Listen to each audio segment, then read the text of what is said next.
Timeout. And they'll have 2 left to work with here in the first half.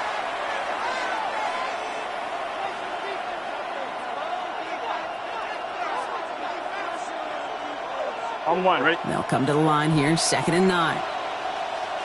Here we go. Stop. Burrow to the air now. On the move, headed right.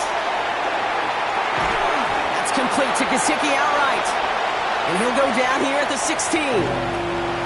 Timing on routes change when you leave the pocket. It really does become, well, the schoolyard. And you got to scramble around. What a great adjustment to still deliver a clean ball. Here we go. On 3rd down, here's Burrow. A lot of guys there, and it's intercepted. And the Seahawks get the football on the first turnover of the contest.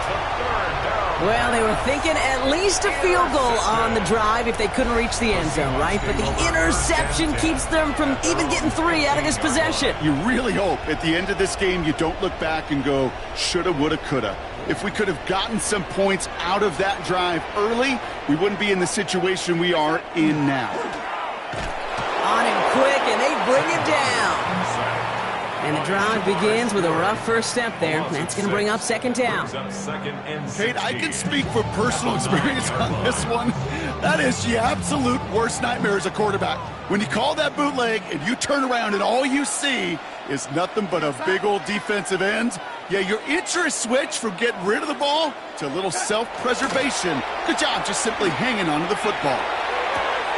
Walking the tightrope there, but he makes the grab in bounds. Well, that one was drawn up and delivered beautifully, efficiently. If it's not circled on the call sheet already, you better believe it is now.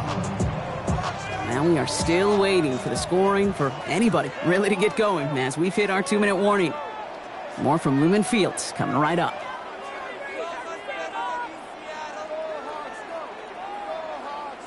Short yardage situation here. It's 3rd and 2. Here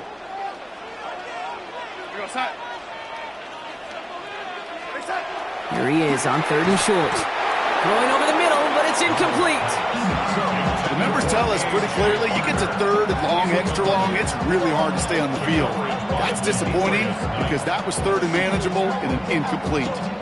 From their own side, they're going to go for this. They need about 2.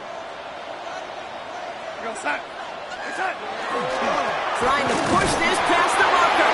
The defense seizing the opportunity. Great stop. They've got a turnover on downs, and they get their guys the ball in plus territory. Hey, I am all for aggression. You get 4 downs, go for it. But I do have to wonder here, Kate, after being denied once again, is there going to be a trust level on that sidelines to go for it the next time they get this shot? This one delivered off target, Brock. That's incomplete. That was Jamar Chase he was looking for there. So that brings up 2nd down. Kate, it just kind of feels like they've met their match with this defense. So many plays, well, they just not ended the way they were drawn up. Fortunately, well, their defense is doing the same. You really feel like which offense can get into rhythm is going to find a way to win this game. On 2nd and 10, Burrow again. Short pass brought in. Gain of about 8 here. Nice pickup, but he stopped a second before he can move those chains. You know, Kate, over the years, I've heard defensive coordinators say, hey, you got to earn the right to rush the passer. You got to earn the right for me to call blitzes. And when you call a blitz and you don't get home and you don't hit the quarterback, you've earned nothing. 3rd down, 1 yard to go. Here we go. Stop. Right 80. Right shot. Stop. Looking to throw on 3rd and 1.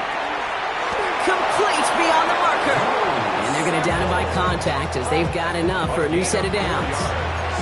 You know, Kate, they say a dog is a man's best friend. A tight end that moves the chains on 3rd down, that's a QB's best friend. First down, Bengals. They'll come up on 1st and 10. Let's get set. Stop. To the air again, it's Burrow. Chased out to his right. And he will score. Touchdown, Cincinnati. The Bengals grow their lead just before halftime. Cincinnati. T. Higgins, the touchdown.